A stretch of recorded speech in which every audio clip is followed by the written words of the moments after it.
Okay.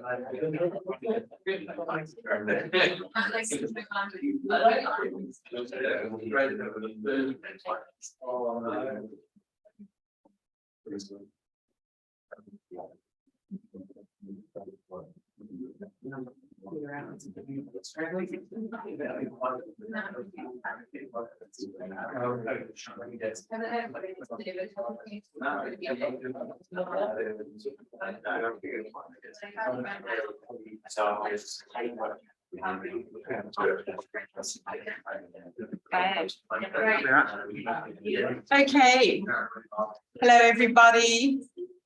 Thank you for coming along into this little intimate venue that we have, which is nice. And it is my great pleasure to introduce Dr. Andrew Veal. He comes from Manaki Whenua Lanka Research, currently based in the Lincoln, Christchurch region, sort of South Island office of that organisation.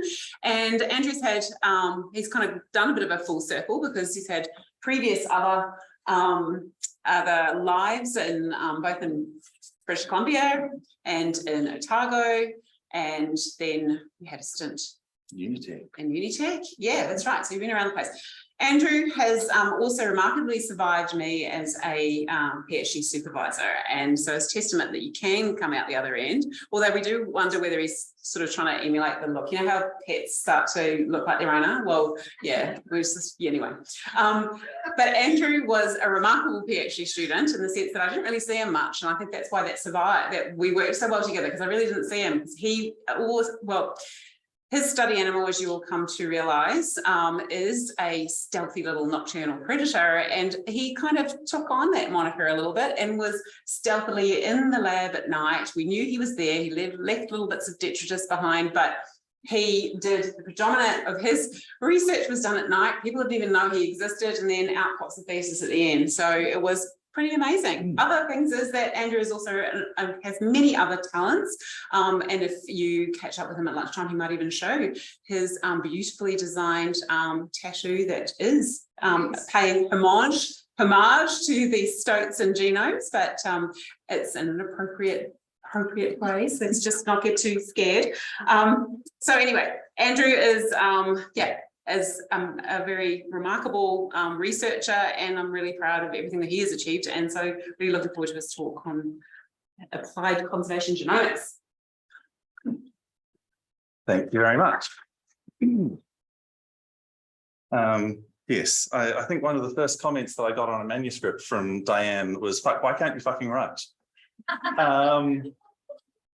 So always helpful.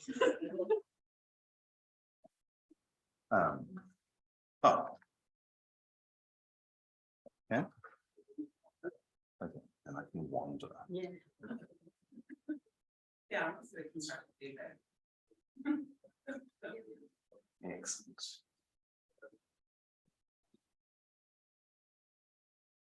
All right, so yeah, thank you for having me today. Yeah, I have gone sort of full circle. My PhD was on stoat landscapey geneticsy things. And then, yeah, I worked on some evolutionary genetics of salmon and stoneflies.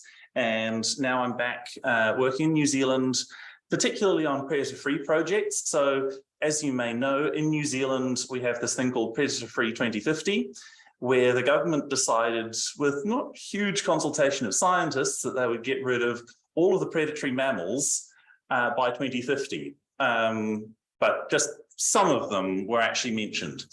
And so, yeah, I'm working on quite a few of those projects, and this will be sort of some of the work that I currently do on that. This is a stoat. This is my pet stoat, Aria. I raised her from when she was little and had her eyes closed. And then she gave birth a year later because they have diapause. And then I wasn't allowed in my room, and I was sleeping on the couch because she got quite territorial and vicious. But they are amazing creatures. So there are many different ways that genomics is being used within the Predator-Free 2050 sort of project. We can use it for forensics, control program monitoring, landscape genomics, developing novel toxins, and potentially gene drives. Now, that's not something that we're currently working on. We're doing some modeling to see how they might work. But the things I'm mainly going to concentrate on is the sort of monitoring and landscape genetics part. But I'll touch on some of the other stuff and very happy to talk about that as well later. So yes, the stoats genome, we basically threw vast amounts of money at it and then got telomere to telomere assemblies, because if you have ludicrous coverage of PacBio and 10x and BioNano and Hi-C, that's what you get. That's really useful, and it can mean that we get a lot more markers. Now, during my PhD, I used 17 microsatellites, and we're getting a few more markers now. Most of the stuff that I've been doing in terms of landscape genetics is with GBS. For those that don't know, basically you just chop up the genome with some restriction enzymes, and then you sequence the bit next to the cut site and find variable markers. So instead of sequencing the whole genome, you're doing like 1% of the genome, but it's the same-ish 1% in all individuals, and that means that you get lots of markers. That's really all you need to know about that. But it is a huge change. So from the 17 microsatellites that I used in my PhD, for Waiheke Island, after filtering, I have 30,000. In Taranaki, it's over 50,000. And we can genetically determine sex even from really degraded samples using this. So that means that you can do a lot more with it.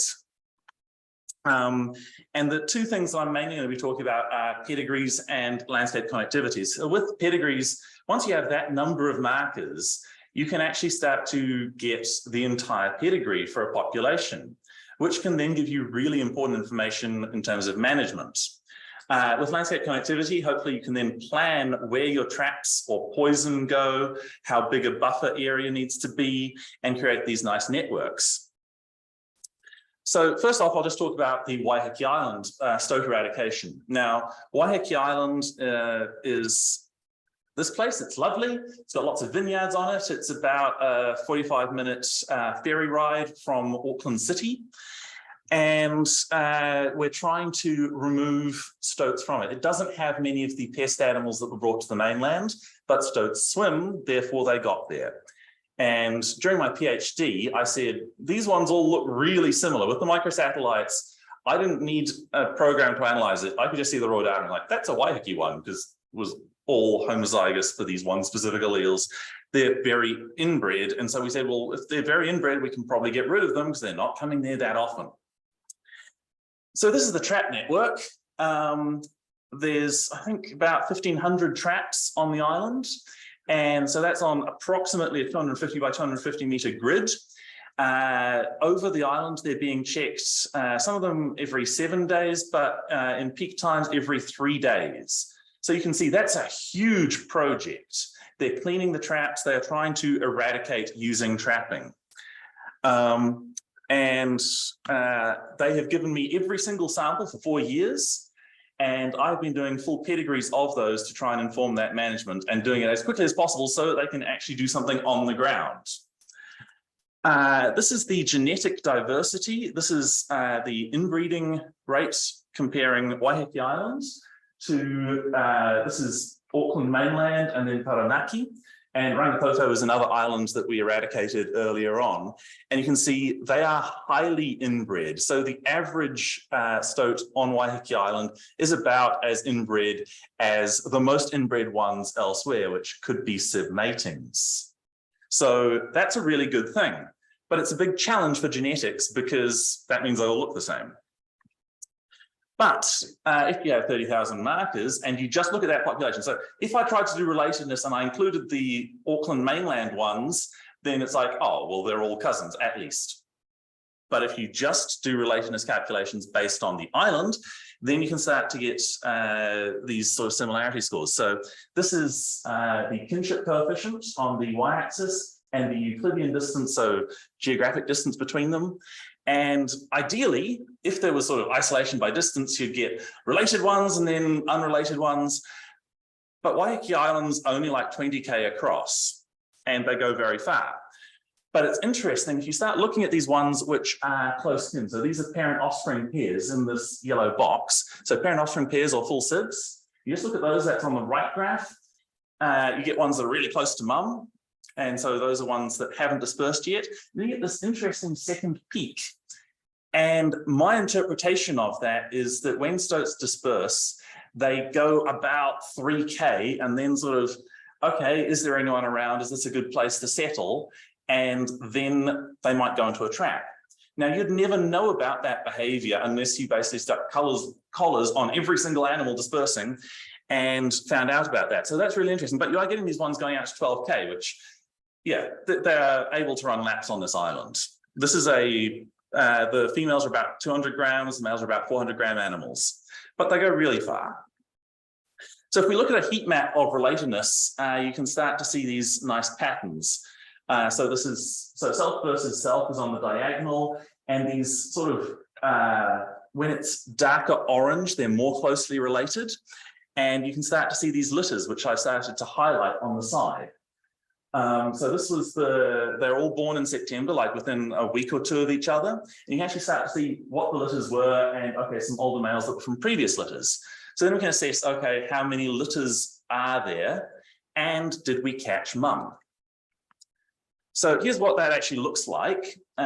This is, the red ones were in 2020. So that's one litter. And then the orange one is caught later. She was actually from that same litter, but she was the mum for the second litter. Her son went into the same trap 4 days later because her scent was in it.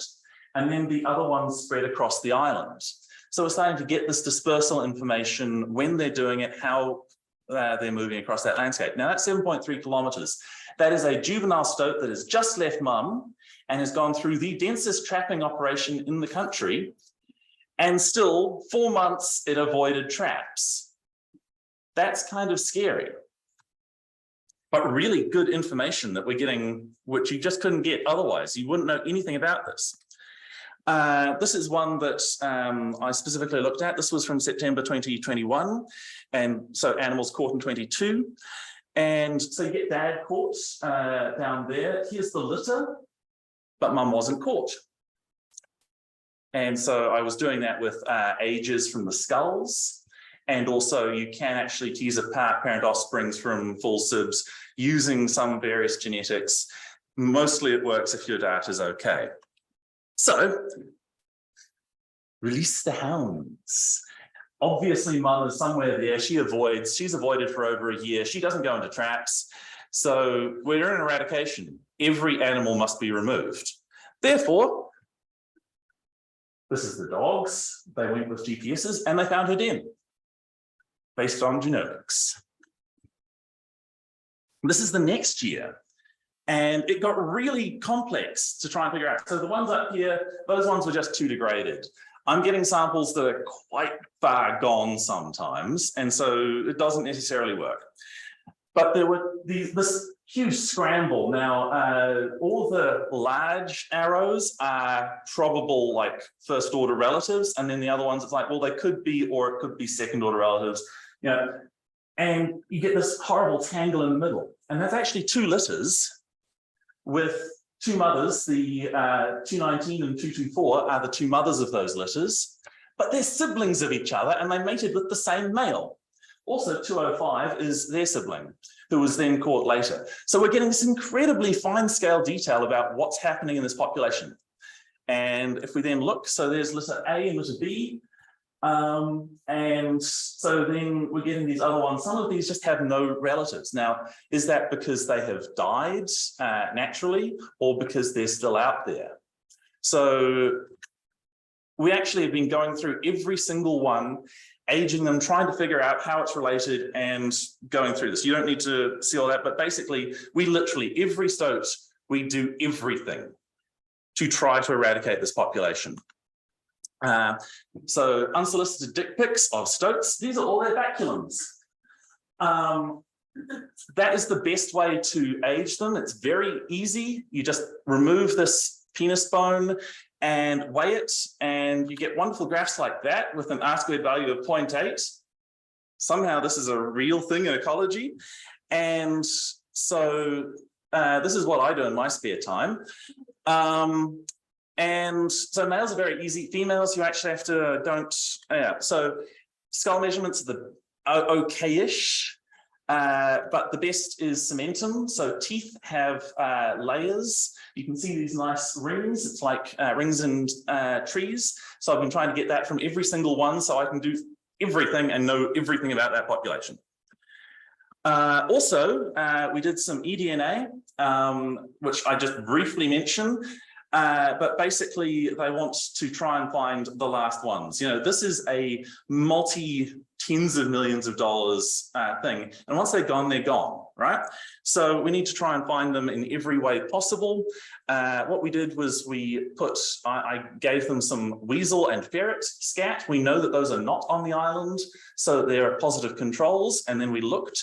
We didn't actually find any stoat DNA, but there were still definitely stoats there, but they're at very low densities. And this is a technique that's being used by some people down in Otago, trying to assess, well, how much water, how many times, what's the false negative rate, what's the false positive rate, how long after rain will it last, that sort of thing.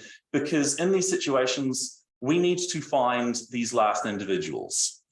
So it is a very interesting thing. I'm not sure how practical it is on the ground because it's always possible that someone has traveled there with field gear. I heard of one recently that there was a bear on an atoll and it was because someone had field gear and they detected it in eDNA. So a false positive is a really bad thing in this situation because then you spend $10,000 with dogs trying to find the animal. False negatives, we just need to find out what the power is. So in summary, with all of this, last year there were between 2 and 3 litters, but we're getting down to that and we're basically optimizing it almost in real time with this genetic information. We know that there are females that are unmated. Usually they're mated before they open their eyes and then it just stays as a blastocyst for 10 months doing nothing and then goes through the full pregnancy. So that means that there's very few males, but there are some. And both males and females are avoiding the traps for over a year. So this is a really scary situation. And basically, because they keep on like, oh, we're close, we're close.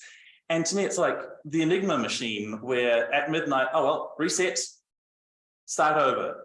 Because every year, it's actually a sustained control down to single digits of animals. But they'll fill it within 2 years. It'll be at carrying capacity. So it's kind of like a condom where if you had 90% of a condom, it's kind of like no condom. That's what eradication is like. You need to get every single one. And we're trying to get to that using these techniques. And we're also looking at the same animals. We're doing personalities of them. Because like the one that we eventually caught, so we found out with the dogs, okay, it's living in this wood pile. We surrounded the wood pile about 50 traps. It went into a live trap. We've taken it back to the animal facility and we're doing all these personality experiments because you don't want to know how to catch the average stoat. You want to catch the ninja stoat. And some of them are basically undetectable. They just avoid everything. They have huge home ranges. They're very small. Until my PhD, I don't think I'd ever seen a live stoat, despite having, walked around New Zealand my whole life. But, sorry, the kaka has increased 400% on the island already. And they're one of the species that is highly affected by stoats. This is why we're getting rid of them. And so basically, it's having ecological outcomes, but we just need to get those last ones. Now, quickly moving on, this is a national park, Taranaki Regional Park. And what they did was they said everywhere, I can't remember, 40 kilometers or something from the peak of the mountain is a national park. Therefore, it's a weird circle, but it's very pretty. And we're trying, this is one of the large landscape scale projects. And I think this is over 10,000 traps, might be even higher. Anyway, so they're trying to remove mammals by trapping across vast landscapes. Each of those dots is a trap. This is just the stuff outside of the national park. There's also stuff happening in the national park.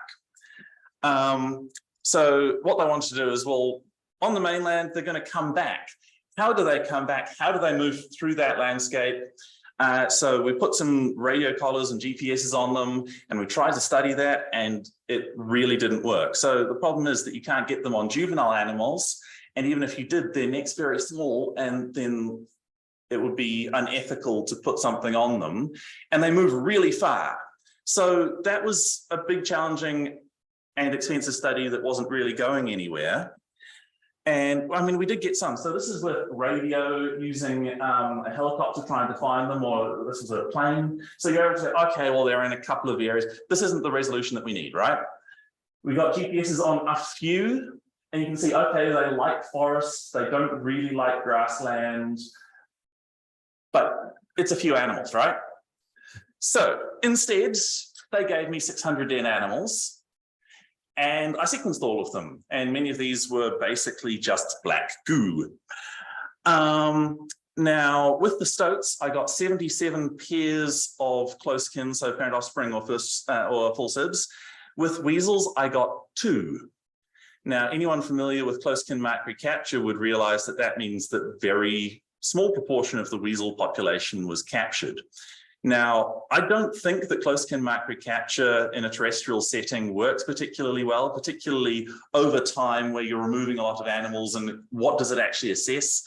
But this does show that for stoats, you're catching a much larger proportion than the weasels.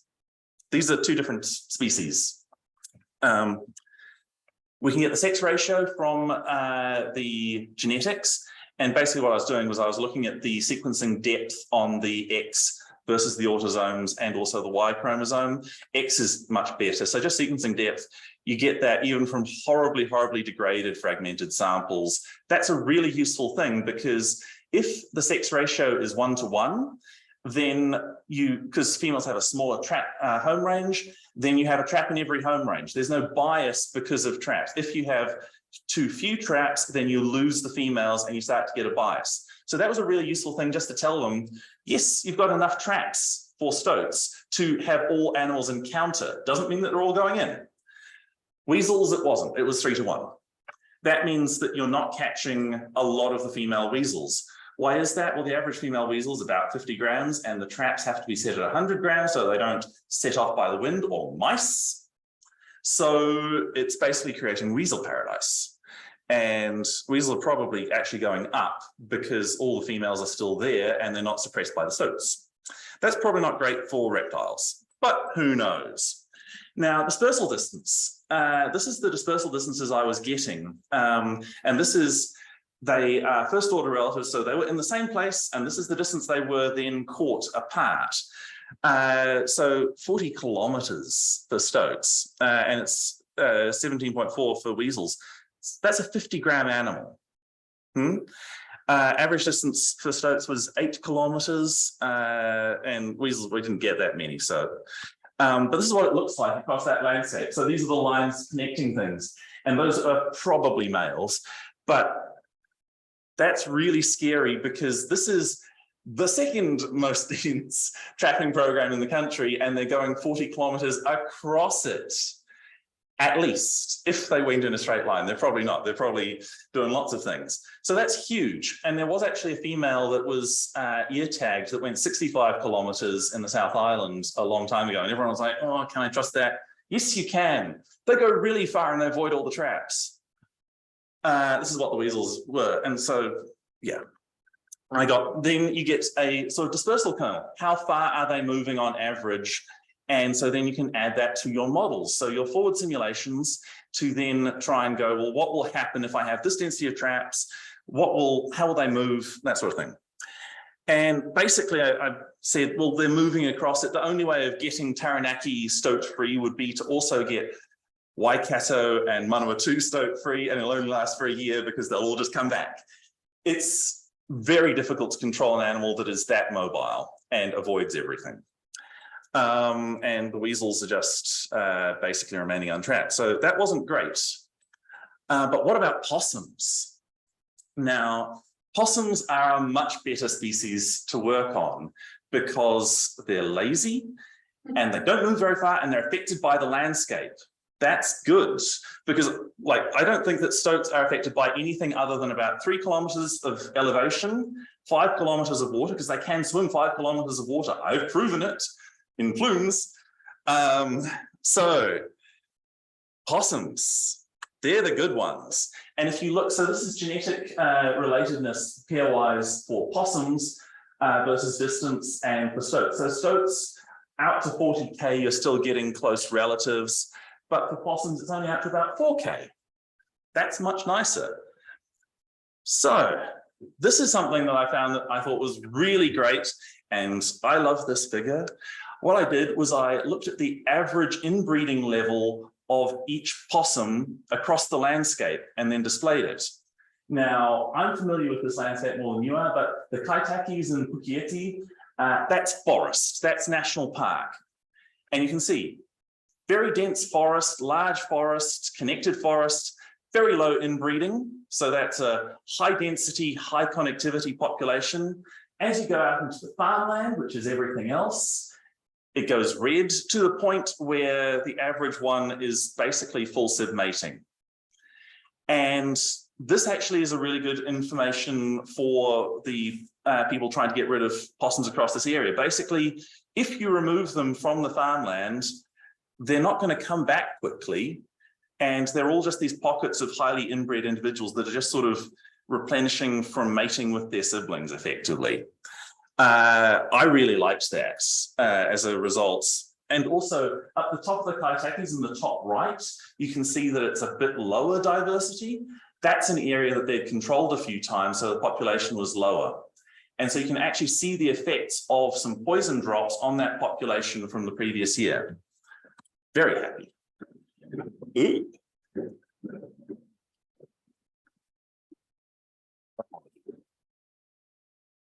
Okay, so this is something that I'm calling kinship groups. There's no real official thing for this, but it's groups of, they're a lot more related to each other than they are to other groups. And we can do some statistics and just go clustering and go, what are the clusters? Here are the clusters. You can see this dark reddish group, it's the whole national park. The green one up to the top right, it's basically the slightly more inbred ones from the control operation, but they're very similar. But then in the farmland, you get these little pockets that are very different to each other and they're highly inbred. That's a really nice signal saying that farmland is not a good place for them and they don't disperse so much across it. And also you can see this is a relatively small river. And generally they're different groups on different sides, but not always. You can see that brown one's crossed. Down at the bridge, there's one or two that are on the wrong side. So they're crossing at these little bridges, but generally they don't like to cross this river.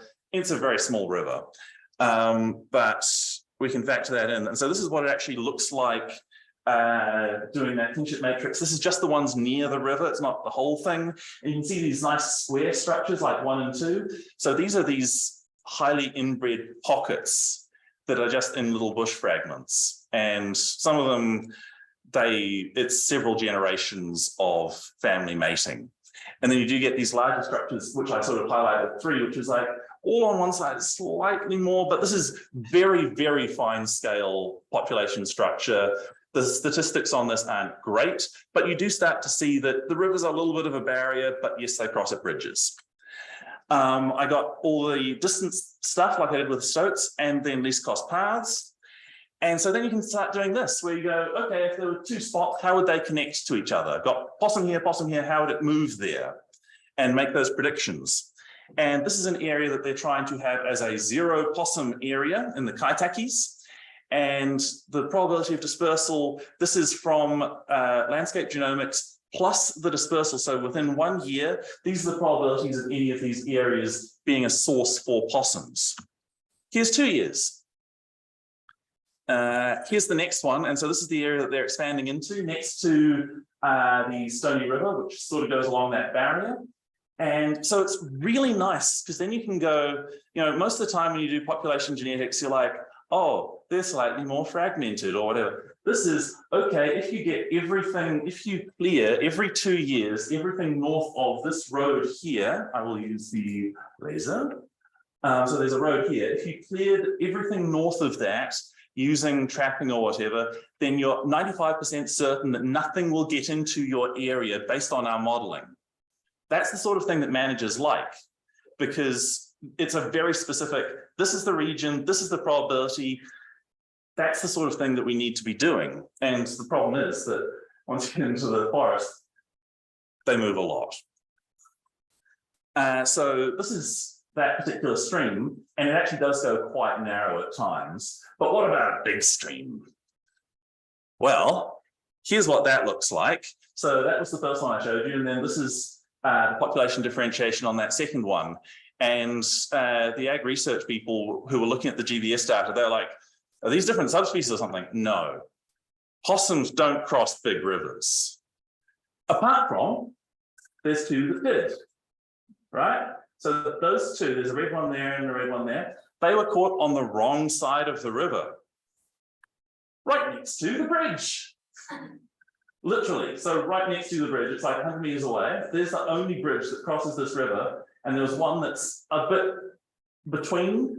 So that has one parent that came across, and that's where it is. So really nice stuff, and they should be putting possum obstacles on bridges if they want to use them as a management barrier. So yeah, I put those.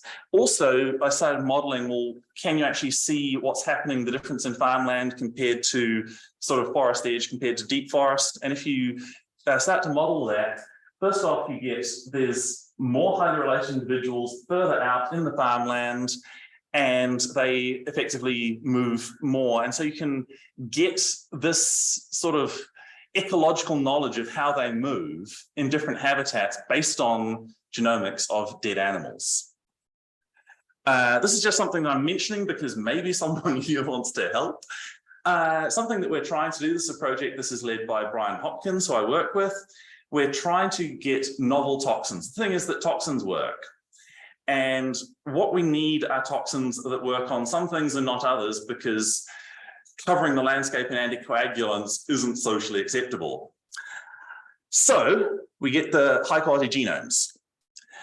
What my postdoc, Erica, has been doing is pulling out things that are related to vascular function, particularly G protein coupled receptors, because they're druggable. And then what we do is we model all of the ones that might be something that we could use to kill them, and see if we can find ones that seem to have different pharmacological things with the model. Then we've already started putting those into cell lines, seeing if they interact with agonists or antagonists differently, and then eventually we'll get novel things. This is a huge project, and I'd love for anyone to have any ideas on how to use genomes to kill things, because it's not something that we generally talk about, but it could be a really useful thing to make something that is humane and species specific. And so this is one of the models. This is actually a stoat protein that Erica created with it binding. So this is just sort of summary. Individual-based landscape genomics is something that is very novel. And really, you just have to find actual familial relations. And then I'm still working out how do you input that into a friction surface and into the models. There's multiple steps that are quite difficult with this because it doesn't go the way that models should work. I'm very interested in any of your ideas, but I think it is giving us useful information. And with the pedigree stuff, I mean, for Waiheke Island, I'm going to have the whole pedigree of everything at the end of this and be able to say exactly how many stoats were on the island at any given time and where were they probably, which then you can go, okay, the probability of a male stoat that's 3 months old that goes into going into a trap per night in February is this. Because if you know the population, that's the sort of modeling you can do. And therefore we can use that to go on the mainland. Okay, here's your modeled trap thing. How many traps do I need? What am I going to get the population down to? Really important stuff. Now, in terms of predator-free, this is something that is being described as our moonshot over there. And everyone's like, oh, it's this amazing thing that we're going to do, and we'll all be predator-free and all the birds will be happy in 30 years' time. And the problem is that trapping to me is funding people trying to make human pyramids trying to get to the moon. Technically, you are closer to the moon. You are no closer to getting to the moon. Trapping doesn't get all the animals. Maybe we can on Waiheke Island because it's being covered in them and there's dogs and everything else, but there's zero immigration. So therefore, we need something else. Toxins work, but resistance develops, and we need to stop them coming back. And we need something. Unfortunately, probably gene drives aren't going to be it for stoats and possums, mainly because minimum generation time for possums is 2 years, and they live up to 13 years. So if you start to model the population and go, how many years would it take if I started releasing gene drive possums? First off, let's assume that we can edit the germline of marsupials really easily and get a really good outcome. It's hundreds of years away, right? But for mice and rats, this could be a really exciting thing. I know it's being worked on in Australia. For stoats, we can't breed them in captivity, and they have a 2-year minimum generation time for males, and they move across the landscape. I think that probably what conservation needs to do is just accept that stoats are overlords, and that we should conserve them, because then we'll get a win. But the dispersal information that we're getting is still really useful and aiding these. And really, we need to accept that given some of my results, like on Waiheke Island, where I'm showing that they're surviving, you know, this isn't reinvasion, I'm showing that they're avoiding for years. We need to accept that toxin is the thing that we have that works. And so this is, I think, an important social thing in New Zealand, because there's a lot of people that make fancy traps that go, oh, please use my trap, it will get rid of them, you don't have to use toxin. It's like, no, it won't. We need to accept that this is the only way to actually get rid of every animal currently, and therefore we need to have that discussion of, well, do we want to do that? In some situations we should, in others probably not. But yeah, stoats, it's so insane. And of course, a lot of this stuff was other people. I am just the voice. So they've supplied me with a huge amount of analyses and samples and everything else. I largely have just been the person taking the glory by doing the genetics in the lab. And thank you for listening.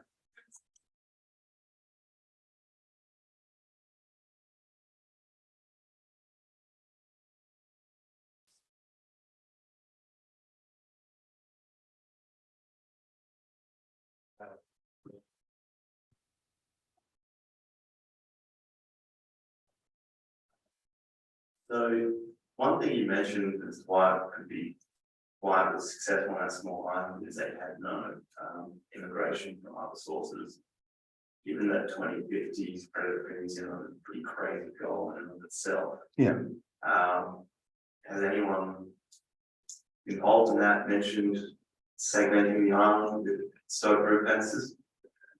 They don't want to contemplate that, partially because you just have to be building so many of them and the cost is so vast. And also there's many environments that we can't fence. The big mountains. We've got proper mountains in New Zealand and you can't put fences across those. It's going to be very difficult, but I think that we should be having conversations about fences and areas that matter, because we fence many places.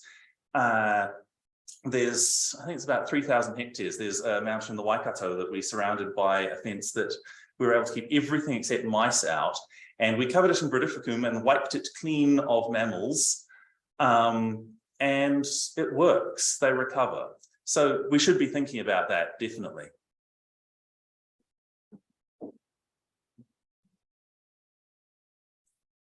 Have you ever done any like trapping trials as far as improving trapping success rates, like seeing what mates they prefer or they do enjoy growing to see if that makes a difference? There's a lot of work being done on that, and they are improving traps and they're improving lures. But and so one of the ones, so on Rangitoto Motutapu, we got rid of them during my PhD.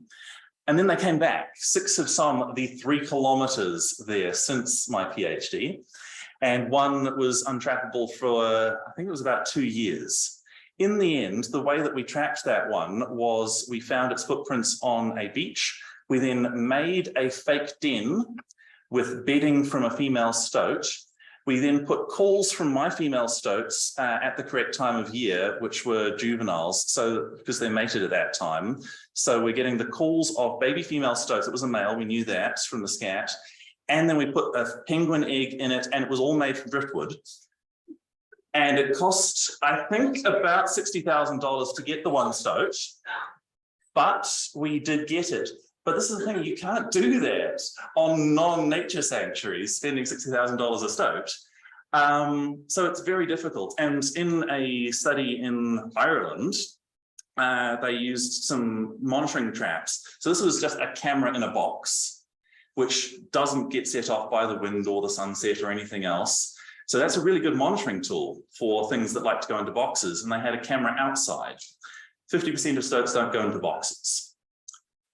Therefore, your trap can't be in a box, which means that it could kill kiwi or whatever. It gets very hard very quickly. And even the most attractive lure and tunnel and trap, it might get up to 99%, but then there's that 1% that I don't think you'll ever get. But with toxin, what we do is we get all the rodents to eat it all, and stoats will eat rodents that are wandering around because that's what they do. So toxin works. This is not saying that it's the best solution. It's a horrible solution, but it does work. But yeah, we're trying to get better ones. For the Taranaki example you looked at, it looked like, you know, eradication's out of the question. Are you seeing, you know, benefits from reducing stoats down to the levels that you are able to reduce them down on that kind of a trip? Effort. In some areas, yes.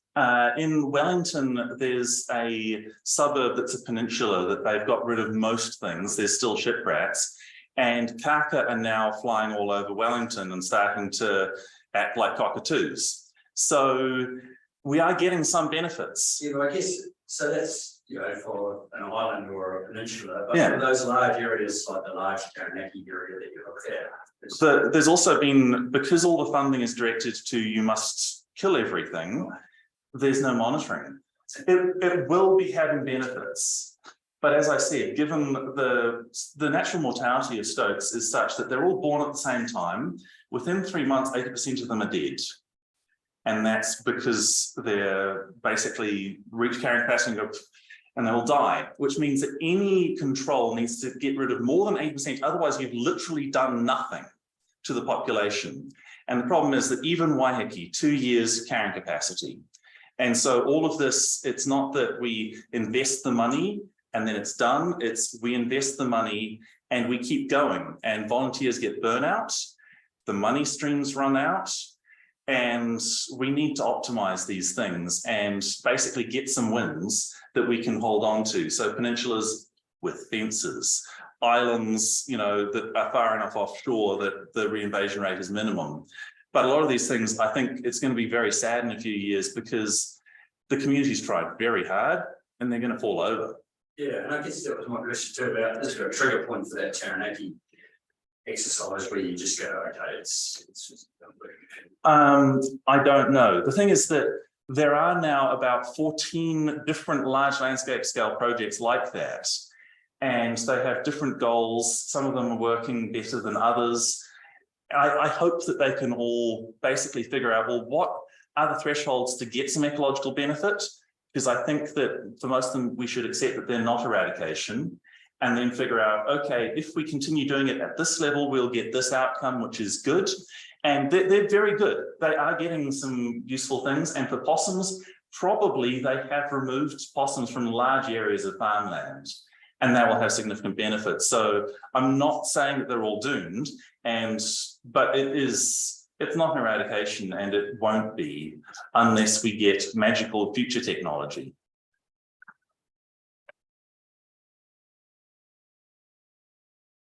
Yeah, thanks, very interesting. I want to answer magical future technology because I was reading somewhere, I can't even remember where it was some sort of popular article that was about, you know, cameras which capture artificial intelligence and recognize species, and then has a little robot which then sort of shoots something, if not directly a gun, but maybe it shoots a poison which the animal then licks off, and so on. And you know, if that's the sort of interesting considered, or Is it a possibility?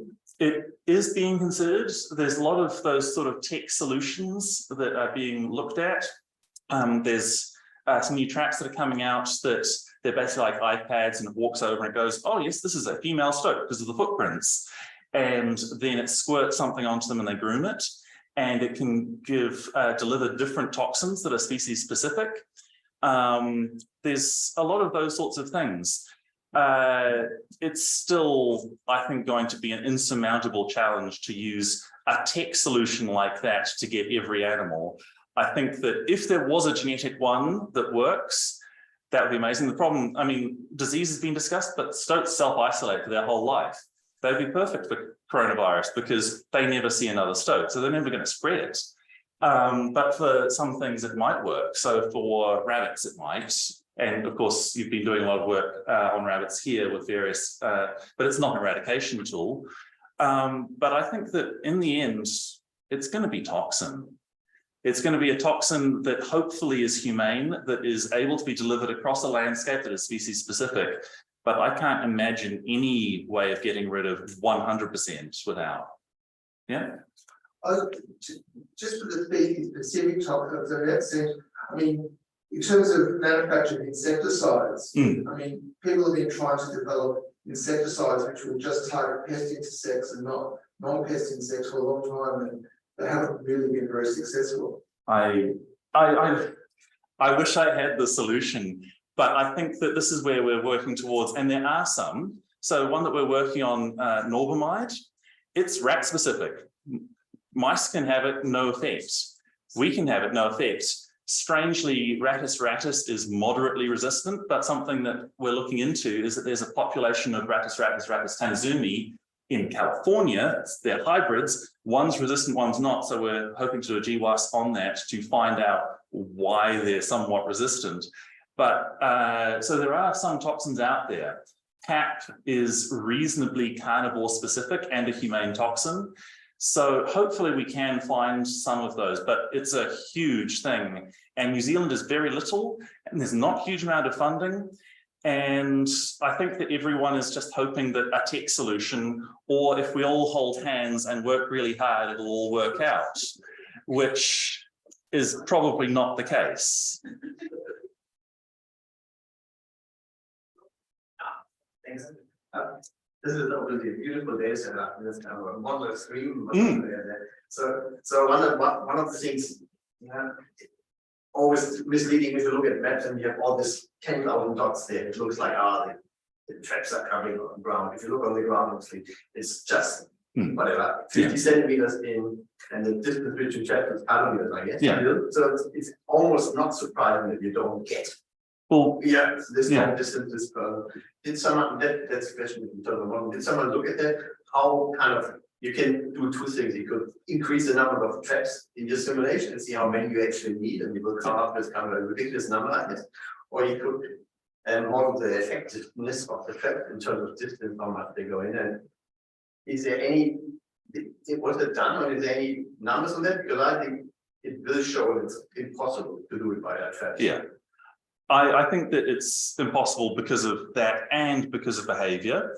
We are doing a lot of modeling, but it is also very difficult because there's for stoats, there's not many stoats. They have 100-hectare home ranges.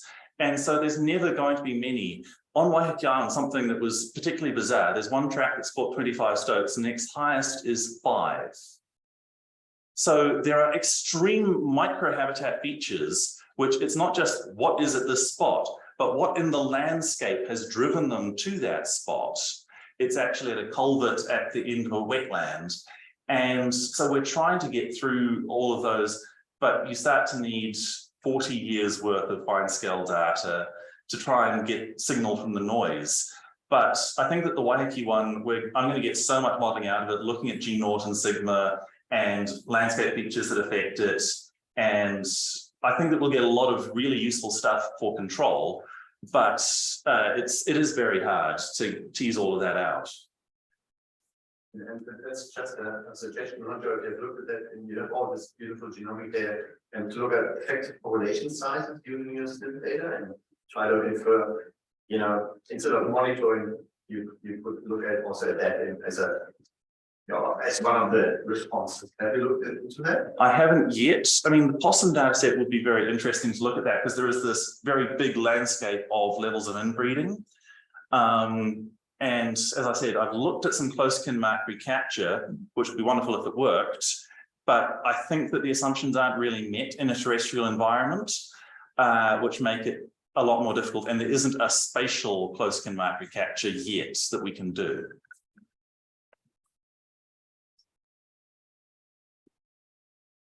Thank you. So 2 comments. This is probably the best presentation we've had so far this year, in my opinion. And then with your analysis, the individual based kinship analysis. Yes. How much DNA do you need for that purpose? Because I do have work with invasive insects. We have tried to apply some degree, not the same thing, but something similar to this. And I believe we had about 32 individuals that we were trying to get some DNA from, and only 12 of them provided enough DNA that we needed. Yeah. I'm just very interested to see if we'll probably have the same limitation, but if we can work around the volume that you provide for that to happen. Just wanted to get your So I've been surprised at how badly degraded some of my samples were. They were literally like black goo and bones, some of them, and some of them worked and some of them didn't. I don't know why it is, and that's preservation. I use ears because they are nice and they preserve quite well because they dry out. Insects I know are much harder, and obviously there's some very small ones. What I would do in that situation, I think that you could do this, but probably what you need to do is grind up a ton of your target, do some low coverage sequencing, or maybe make a really nice fancy genome. And then if you were to do a targeted SNP panel of say 200 SNPs that you know are highly heterozygous in your population, and then it's a PCR based one, then you can probably, because that's what we're doing with SCAT, because we have to use this with tissue, but if we're using it for SCAT or here, we need to have PCR. So probably doing something like that, you could then get enough markers per individual to start doing it.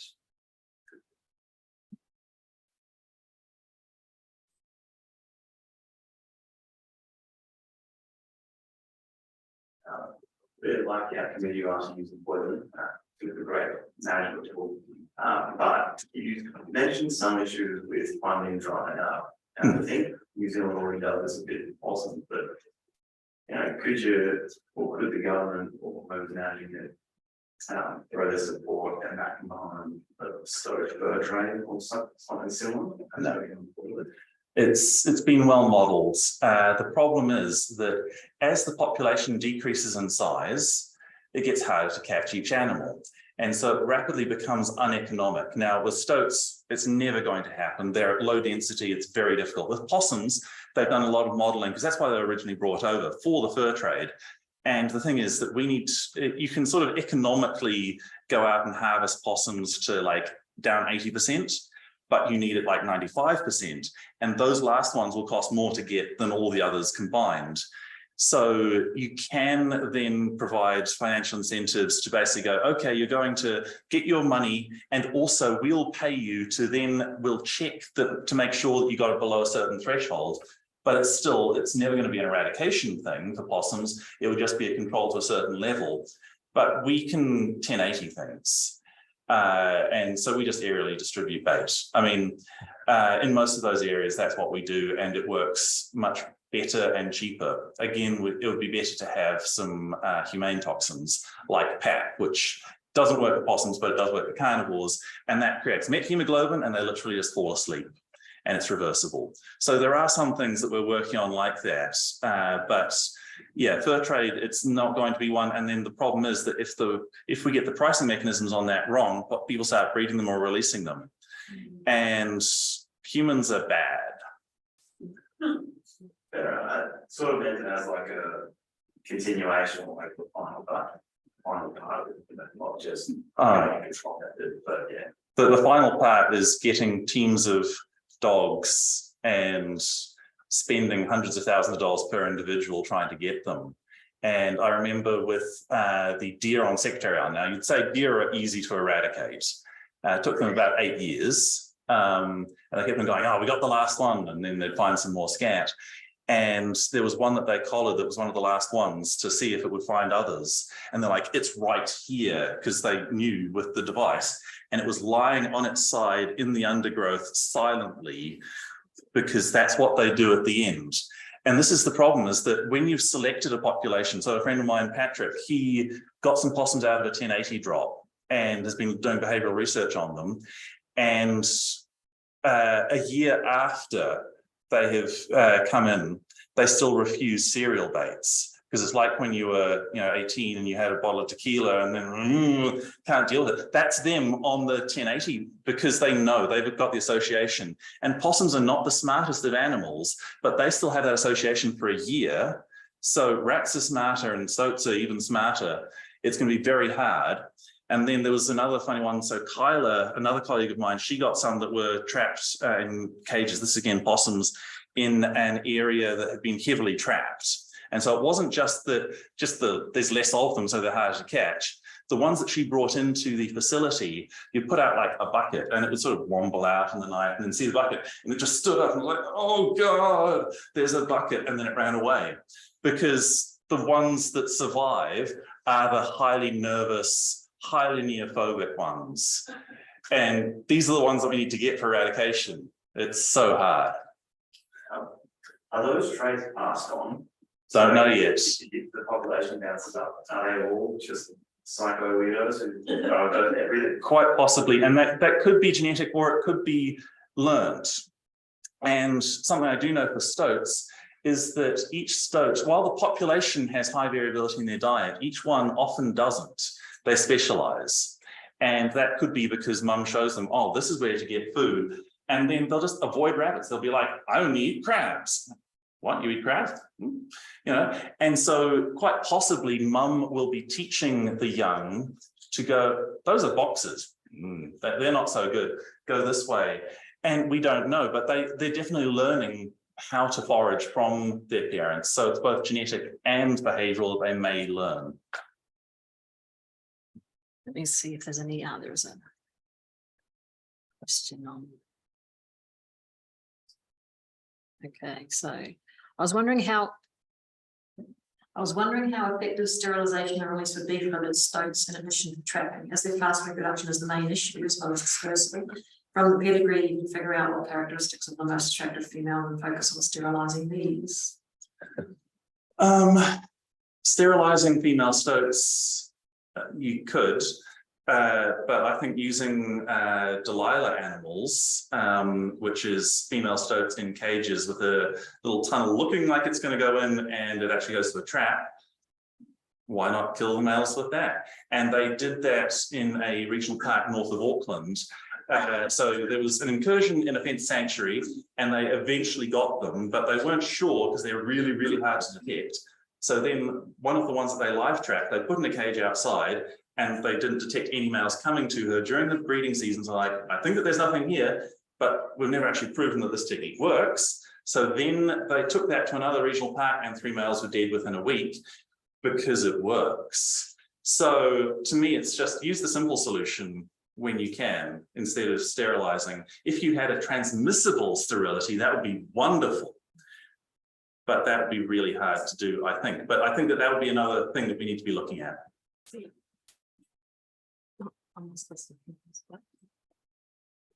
you. Great talk. I was just wondering, it might be a really big thing, but I was just wondering, have you ever thought creating an artificial sanctuary? Because there are a whole lot of traps, like traps are everywhere, colors and colors and colors in the map. Right? So suppose you create an artificial sanctuary, that a barrier or something that none of the animals don't get hurt over there. But then, like once in a year, you go there and eradicate everything, after that. So when the last animal will be there, you might go to that sanctuary. And to monitor that, you might use eDNA for because that will be a sanctuary. There will be a high abundance of environmental DNA possibilities. So it might be a big idea, but I was thinking about it. Yeah, so basically a large scale version of what I said, kind of. I think it could work. The problem is that you need dispersing animals, and some of them, it's like the weird one that we caught on Waiheke Island. He lived in his wood pile and he was very happy and he didn't go anywhere. So it's difficult because we always treat animals as if they're sort of marbles, and they're all individuals, and we need to get for eradication every individual, and that takes either a method that is perfect or many different methods applied across every single individual to see which one works. Okay, that's probably all we've got time for. Please join me in thanking you for the really.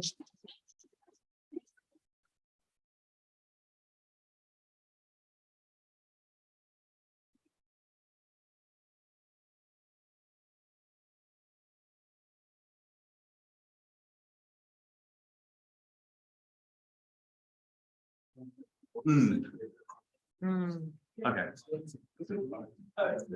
True. But they must have, I can see it could work to have been very different. Yeah, and it would be a slow. Yeah. I was wondering, because there are lots of tracks. Yeah. Now, like I'm sure that consideration, but I'm going to. Yeah. Because We don't have mammals in New Zealand. We don't have mammals in New Zealand. We've got 3 bats. That's it. So we do occasionally kill birds, but yeah. Yeah, no. Thanks. Very good. Yeah, yeah.